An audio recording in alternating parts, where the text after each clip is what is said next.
એક રાજા ઇંગ્લેન્ડ જેવા આધુનિકતાથી ધસમસતા દેશમાં રહ્યા બાદ પણ પોતાના દેશના શહેરોને ગુજરાતના શહેરોના નામ આપે છે, તો ક્યારેક એક દેશ પોતાની આખી સિવિલાઇઝેશનનું ક્રેડિટ એક ગુજરાતીને આપે છે. ગુજરાતના રાસ ગરબા હોય કે પટોળા કે પછી શહેરો અને નદીઓના નામ. શું તમને ખબર છે કે ગુજરાત સિવાય આ બધું તમને બીજે ક્યાં મળશે? US, UK, Kenya? ના, આ એ દેશ છે કે જે દેશના પ્રવાસે હાલમાં પ્રધાનમંત્રી નરેન્દ્ર મોદી ગયેલા છે, ઇન્ડોનેશિયા. ઇકોનોમિક્સ અને ડિપ્લોમસીની આ વિઝિટમાં ભારત અને ઇન્ડોનેશિયાની મૈત્રીનું બ્રિજ બન્યું ગુજરાત.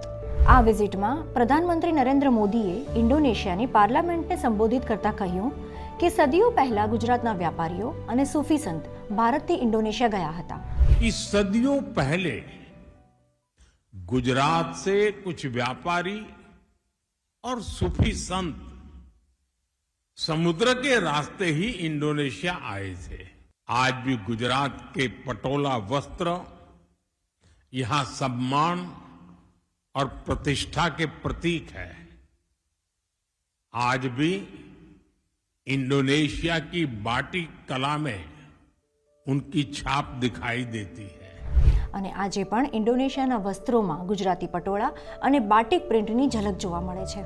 પણ શું તમને એ ખબર છે કે ઇન્ડોનેશિયામાં સિવિલાઇઝેશનની શરૂઆત કરવાવાળા એક ગુજરાતી રાજકુમાર હતા?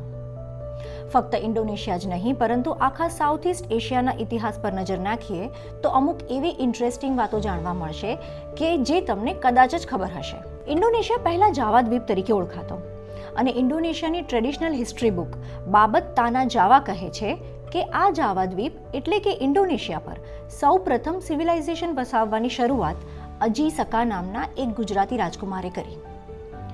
ઈસવીસન 75માં અજી સકા ગુજરાતથી સમુદ્રના રસ્તે ઇન્ડોનેશિયા પહોંચ્યા અને ત્યાં સિવિલાઇઝેશન વસાવી અને ઇન્ડોનેશિયામાં સકા કેલેન્ડર પર ઇન્ટ્રોડ્યુસ કર્યું.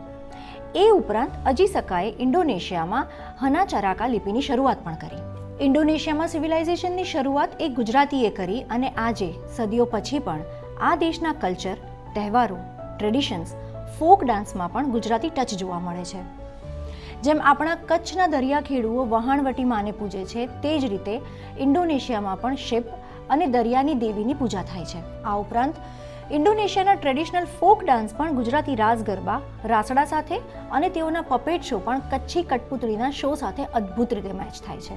ગુજરાતીઓનો ફેવરિટ ફેસ્ટિવલ ઉત્તરાયણ ઇન્ડોનેશિયામાં પણ મનાવવામાં આવે છે. આ ઉત્તરાયણ દ્વારા ઇન્ડોનેશિયન્સ હિન્દુ દેવી દેવતાઓને થેન્ક યુ નોટ મોકલે છે. પરંતુ આ ગુજરાતી કનેક્શન ફક્ત ઇન્ડોનેશિયા સુધી જ સીમિત નથી પરંતુ આખા સાઉથ ઇસ્ટ એશિયામાં જોવા મળે છે. ટુરિઝમ માટે ફેમસ થાઈલેન્ડના કો સામૂહિક વિસ્તારમાં એક શહેર છે સુરત થાની. સુરત થાનીમાં થાની સંસ્કૃત શબ્દ સ્થાન પરથી લેવામાં આવ્યું છે.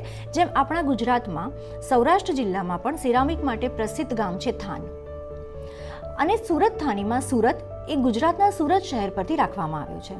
તો સુરત થાનીનો ઇતિહાસ કંઈક આ મુજબ છે. થાઈલેન્ડના આ શહેરનું નામકરણ થાઈલેન્ડના રાજા વાજીરા બુદ્ધે કર્યું હતું. પહેલા આ શહેરનું નામ હતું બેન્ડોન, જે બદલીને રાજા વાજીરા બુદ્ધે 1915માં સુરત થાની કર્યું.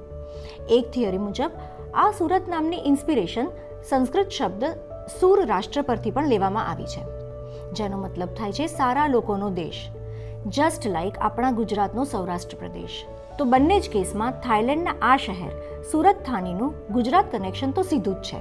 પણ રાજા વાજીરા બુદ્ધનો ગુજરાત માટેનો પ્રેમ થોડો વધારે જ હશે, કેમ કે આ સુરત થાની જે નદીના કિનારે વસેલું છે તે નદીનું નામ પણ રાજા વાજીરા બુદ્ધે ફોમ ડુઆંગથી બદલીને કર્યું તાપી. હુબહુ આપણા ગુજરાતના સુરત અને તાપીની જેમ જ. તો આ રાજા વાજીરા બુદ્ધ બ્રિટેનમાં રોયલ મિલિટરી કોલેજ અને ત્યાર પછી ક્રાઇસ્ટ કોલેજ ઓક્સફોર્ડમાં ભણ્યા.